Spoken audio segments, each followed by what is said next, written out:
Nacionpodcast.com te da la bienvenida y te agradece haber elegido este podcast. Estás a punto de escuchar un nuevo episodio de Método Grow, de la mano de Josebi Baeza.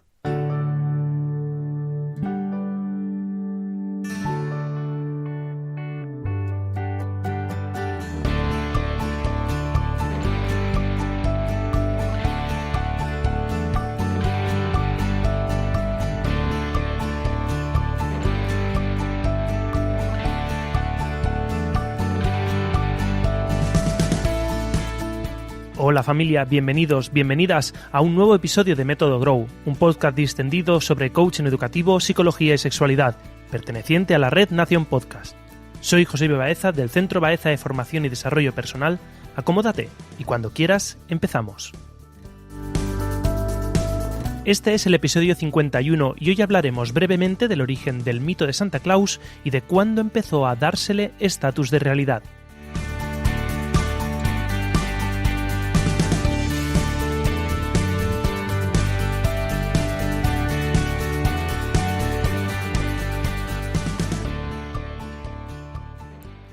En el episodio anterior estuvimos hablando del origen de Santa Claus y los Reyes Magos, y de la conveniencia o no de contar la verdad sobre este tema. Pero, ¿cuándo empezó a dársele estatus de veracidad a Santa Claus?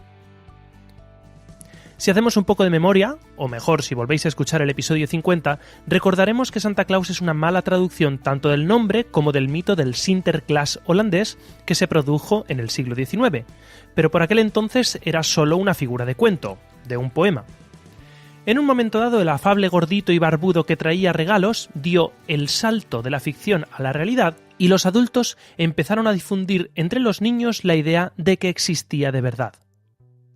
Hay muy poca documentación disponible sobre este salto, y toda está en inglés, pero el profesor Stephen Nissenbaum, doctor en Historia por la Universidad de Wisconsin-Madison y especialista en la historia americana del siglo XIX, en su libro The Battle for Christmas, consigue trazar el origen de la mentira hasta la década de los 20 del siglo XIX, a una familia muy dispersa de Nueva York y Massachusetts, los Sidgwick.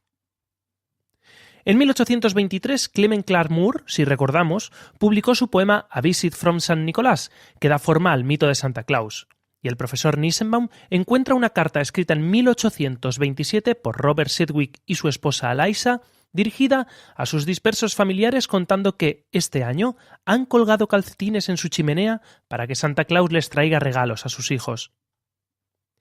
En 1829 la tradición de colgar calcetines ya se había extendido por toda la familia y en 1834 un joven Sidgwick escribe a su tía: «Espero que Santa Claus te haya traído al menos tantos regalos como a mí, porque solo me ha traído 4».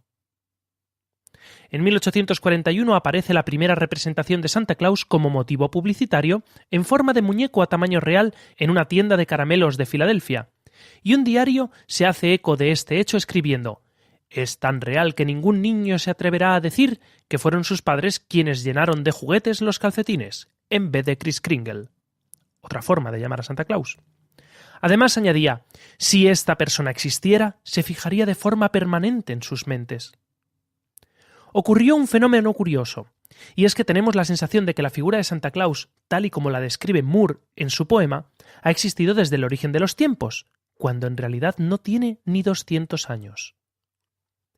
A partir de ese momento, no solo proliferó la figura de Santa Claus en publicidad, sino que las fiestas navideñas empezaron a girar en torno a la figura de Santa Claus. Parece una serie de casualidades, pero es que la historia se cuenta así, en base a una serie de casualidades, tal y como decía Steve Jobs en su famoso discurso en la Universidad de Columbia. La historia solo puede ser explicada del presente hacia atrás, porque estamos donde estamos gracias a una serie de casualidades puestas en fila. Pero, ¿existe alguna explicación para que estas casualidades hayan calado tanto? Pues el profesor Nissenbaum sugiere algo que encaja bastante bien con el estilo de parentalidad que se practicaba en el siglo XIX. Santa Claus permitía que los padres dieran regalos, con la apariencia de que no eran ellos quienes daban los regalos. ¿Extraño? No tanto. Por aquellos entonces la figura paterna era una figura dura, autoritaria, rígida y disciplinada. Recordar, por ejemplo, la figura del padre de Jane y Michael en Mary Poppins. Ese era el prototipo de figura paterna a finales del XIX. ¿Cómo podía un padre así agasajar a sus hijos con regalos sin dar la apariencia de cercanía y ternura? Pues aquí llegaba Santa Claus, o Papá Noel, con aspecto afable y bonachón para hacer el trabajo sucio. Nissenbaum también hace notar que, al igual que en la actualidad, en el siglo XIX había cierto recelo porque las Navidades se hubieran convertido en unas fiestas demasiado comerciales. Recordar que el acto de dar regalos sí que es una tradición milenaria. Así pues, Santa Claus permitía hacer regalos enmascarando la realidad de que habíamos gastado dinero en esos regalos. De alguna forma, diluía la culpa y hacía que el dar regalos fuera un acto íntimo y familiar más que comercial. Por resumir, al final Santa Claus sirvió en un momento histórico determinado para aumentar ventas y que los padres que no deseaban abandonar una pose de distancia hicieran regalos. Vamos a dejarlo aquí, esta vez ha sido un episodio corto, pero antes de irte, por favor, si el contenido te ha parecido interesante, dale a me gusta o incluso mejor, comparte este episodio en tus redes sociales. Recuerda que puedes encontrar muchos más contenidos del podcast en Spreaker, iTunes o en tu aplicación favorita buscando Método Grow o en la web de la red Nación Podcast y que puedes contactar conmigo en Facebook, Twitter e Instagram si buscas @centrobaeza o en la web centrobaeza.es. Muchas gracias por dedicarme tu tiempo y hasta pronto, familia.